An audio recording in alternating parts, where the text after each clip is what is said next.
Tom, no doubt the location and the siting of the airport increased the geographical and international accessibility of Knoxrhine worldwide.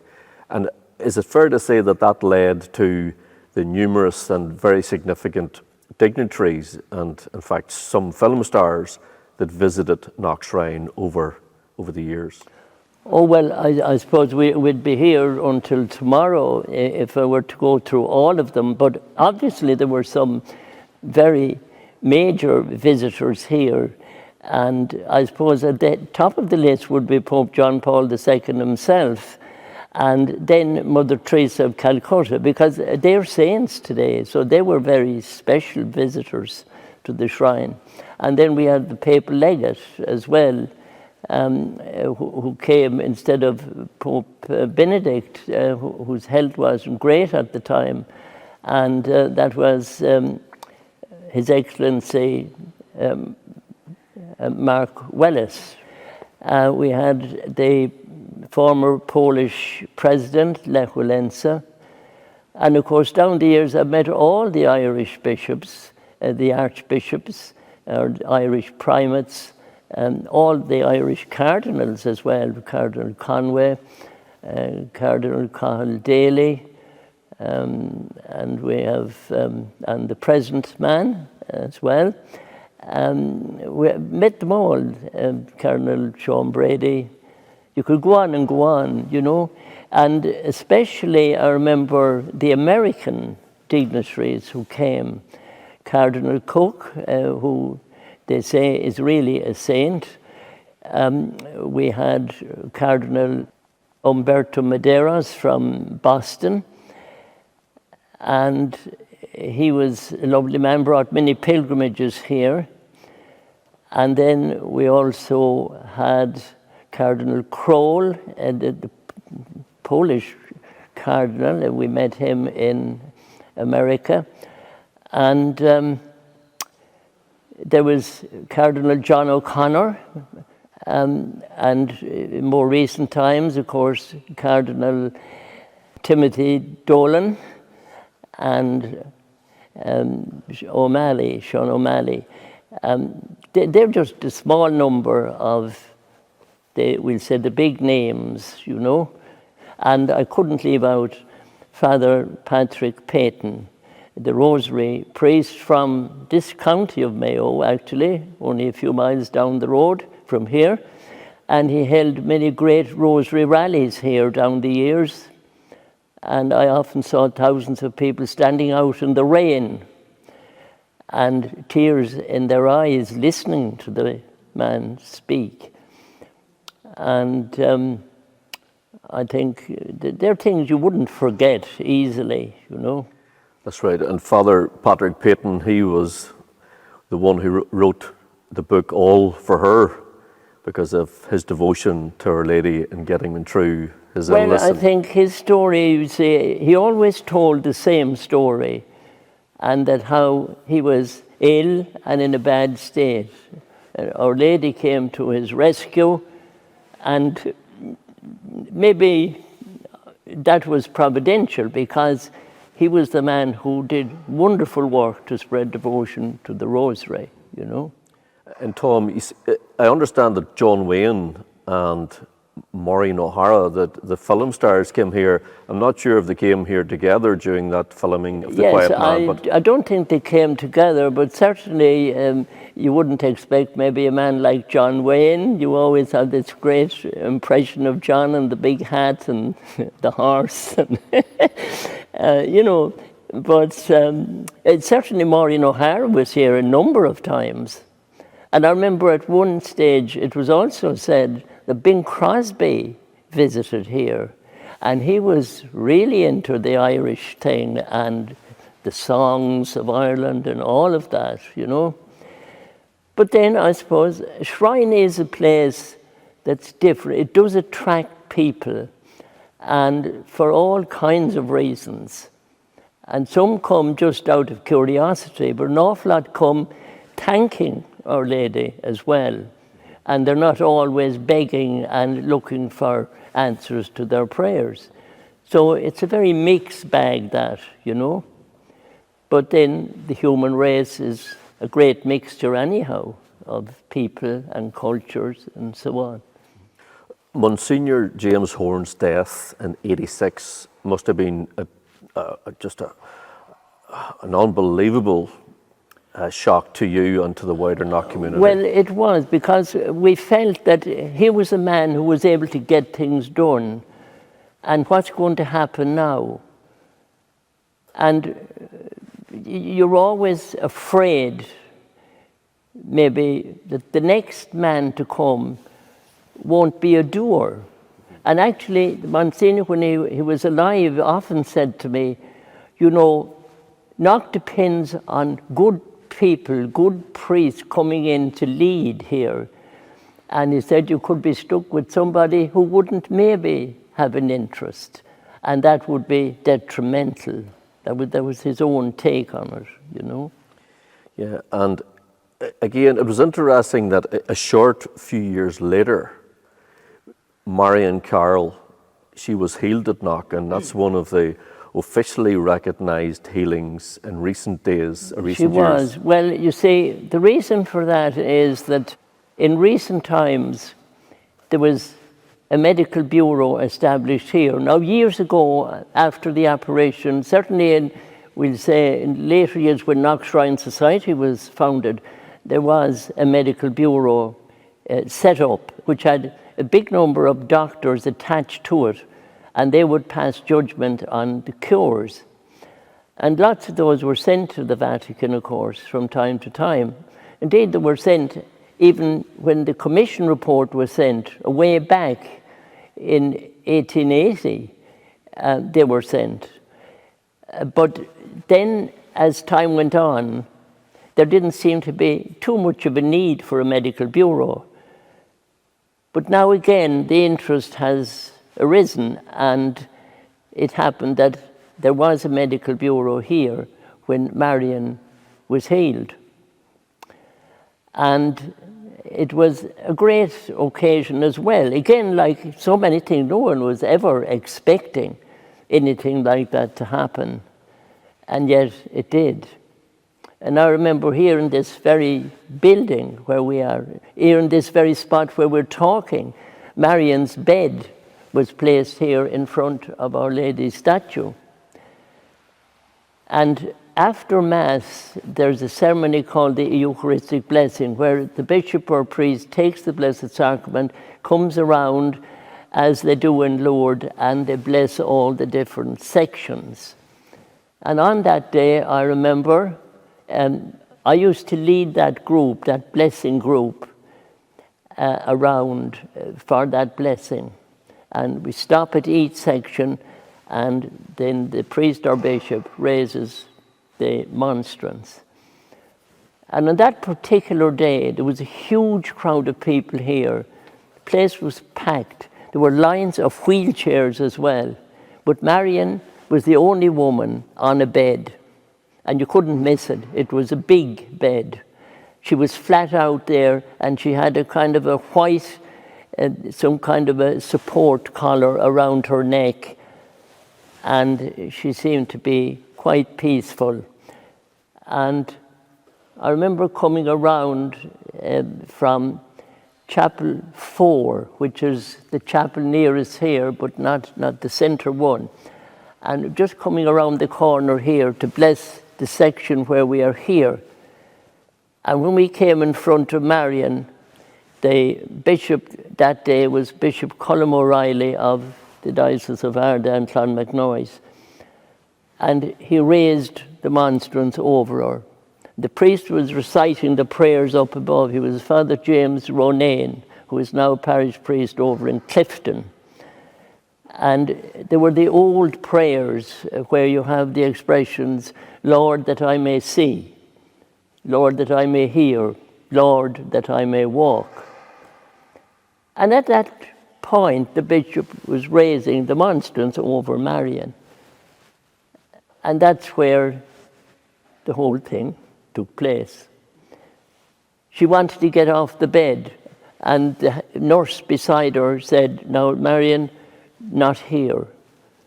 until we take you out of the building. You stay where you are. She wouldn't open the supports around the bed that was keeping her in place. She said, we'll take you out and then you can get up if you want. So when the ceremony was over, I think people must have sensed something. I never experienced the silence of the place, and I was doing that for years here. That day, there was some kind of silence. You could cut it with a knife. You couldn't explain it. Stillness. For a split second, there went a sound in the place. And afterwards, I said to different people, did you notice anything during that ceremony? Well, I said, I noticed something. And afterwards, I spoke to the Monsignor himself, Dominic Grady, and I said, what do you think that was? I said, that. He said, that's the divine presence. So there you are. But you would never forget that kind of thing. Marion has lived for years since, and she's in good health, and she has told about her cure in lots of different places because people want to hear about it. But she's just one. If you like, that was made official. But of course, there must be hundreds of others as well. So it's another good news story. Yeah, and in fact, I was just going to ask you that question because whilst that was the first officially recognised miracle at Knock, from looking back at the history of Knock, particularly in the early years after the operation itself, there were very numerous reports received by Archdeacon Kavanagh. When you look back on the early cures, in days when there wasn't a medical bureau to investigate them, you cannot at all dismiss them because there are too many of them and they're attested even then by the doctors, by medical people with MD after their name. And they couldn't explain them. Now, I don't know who can, because if a person is blind and they see instantly, how do you explain that? A person is crippled and lying down. And there are cases in the old accounts of people being brought on sidecars here, crippled and carried in and cured at the Gable in those years. And you know, you can't just dismiss it. The very first cure was a young girl who was deaf. She was Delia Gordon from the neighbouring town, Claremorris. And what the mother did was she took a little bit of cement from the gable wall and she put it in the girl's ear and she got her hearing back. To me, all of that was to prove the authenticity of the apparition. You know, convince people this is for real. So there you are. Tom, in recent years, we've had our second papal visit to Knock Shrine with Pope Francis, and even more recently then, it was classified or categorized as an international Marian and Eucharistic shrine. What have those two events done for Knock? I think any one of them would have done wonders. I think one thing a shrine needs is recognition, status, because it encourages people to come. I remember years ago even Monsignor Horn used to say, because the Holy Father came in 79, thousands of other people will want to come and walk in his footsteps. And that is exactly what's happening. And I think any event like that is great support. And it's great encouragement for the people involved in running the place and working in the place as well, you know. that last honor, the International Eucharistic and Marian Shrine, I think it well deserves that, for the simple reason that if you look at the apparition itself, it's not just Mary with the saints, Joseph and John, the two people who were closest to her in her life. St. Joseph was her protector in her youth. St. John was her protector and helper in her elderly years. And, you know, it's not the full story just to say it's just Mary, because the central part of the apparition, under the window of the gable, was this magnificent Eucharistic scene with the altar, the Lamb on the altar standing, the cross empty behind the Lamb, the angels hovering around the Lamb. Now that's the perfect symbol of the Eucharist. So it's a shrine well deserving of that title. It is both Marian and Eucharistic, or Eucharistic and Marian, whichever way you want to look at it. And it speaks so much. There were no words used, but it speaks through its symbolism. It's a language of symbolism that's used there. Everything in it has a meaning, a rich, deep meaning. And the Lamb standing represents the risen Christ, you know, after the resurrection. The cross is empty, no figure on the cross. Christ has died, Christ is risen. And the cross is just empty at that stage. The angels doing their role of adoration around the Lamb. So it's very significant. It's a kind of, if you like, it's an invention of heaven, because no human could have put it together. In a way, it's simple. In another way, it's very complex. There's great theology in it, if you spell it out. Every aspect of it is somewhere related to the Eucharist. Everything in it is related somewhere to the Eucharist. And it was a silent apparition. The reason for that was so that the onlookers, who were ordinary, simple people, that they would see this beautiful picture. They mightn't be able to carry a message in words. They weren't very educated people, not that educated, certainly, in those days. So it's a visual thing. It's for our television age, I think. And you know the expression, every picture tells a story. A good picture is worth 1,000 words. So it's visual, and they were able to describe what they saw. And they all described it more or less the same way. So that's wonderful, you know. The honor, anyhow, came about because, I suppose, our own Archbishop, Michael Neary, was always a most enthusiastic prelate for the shrine, and he came here scores of times, and he has got privileges for it, and done all kinds of good things for the shrine. And that was the greatest thing. And he didn't want to retire until he had got that particular one. And it's magnificent, really, because not every shrine has that status at all. I often think that if you compare all the apparitions, the Knock apparition is the richest of them all. It has more to say than any of the others, no matter how you look at them. It definitely is the most unique of all the apparitions. It is. It's certainly unique. There's nothing like it in the world.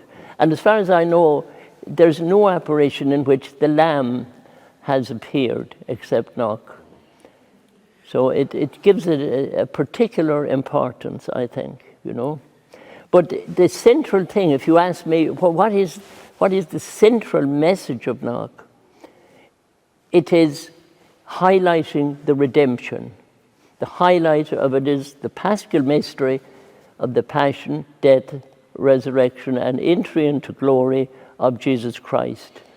And Mary is so much part of all of that, no matter how you look at the Marian side of it. Mary, she's there, as not only as mother of the church, she's a mother of the church in heaven and on earth. And I would say that that privilege, that apparition, was given to Knock for a number of reasons. One is the great tradition of the country to the Mass down the years, and all people suffered in the days of the Mass rocks, the penal times in Ireland. Certainly that. And then their love of the rosary. And when Mary came, she had a beautiful rose on her forehead, and that's the symbol of the rosary. Symbol as well of her Immaculate Conception, of her beauty. In the scriptures, she's always referred to as the Rose of Sharon, the Rose of Jericho. I think, again, it's very much a unit. It all connects, it's all linked together, you know. At Knock, people say Mary had an unusually large crown, and in fact, apparently it's the only shrine where Mary wore a crown. Well, first of all, I would say is that we have to look at Our Lady's Assumption into heaven. And the fact that she is assumed immediately makes her unique amongst all human beings. And after the Assumption, Mary was crowned Queen of Heaven and Earth. And I think the fact that she wore a large crown is conveying that message to us, that she is the Queen of Heaven and the Queen of Earth as well. And not only that, but that she is the mother of the church, and the one, only one, who is our tainted nature's solitary boast. And remember this, when Our Lady appeared in Lourdes, she said she was the Immaculate Conception. Now, that's the beginning of Mary's journey. Knock is the end of that journey. She's crowned Queen of Heaven and Earth and Mother of the Church. And there is no higher honor than that.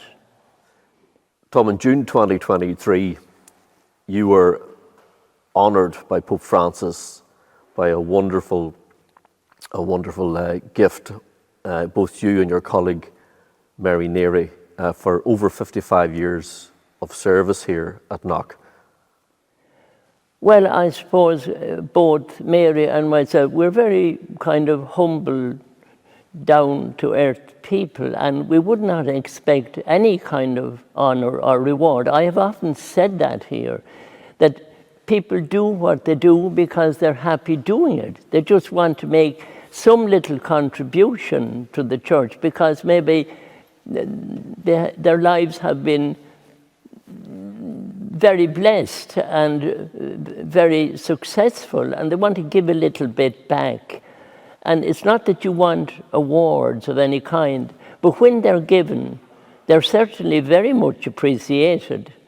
And one has to be deeply grateful. First of all, you have to be grateful to your own people here, like Father Richard Gibbons, and to Archbishop Michael Neary for that, and the way that they would have worked with the Papal Nuncio and the Vatican to get those awards for us.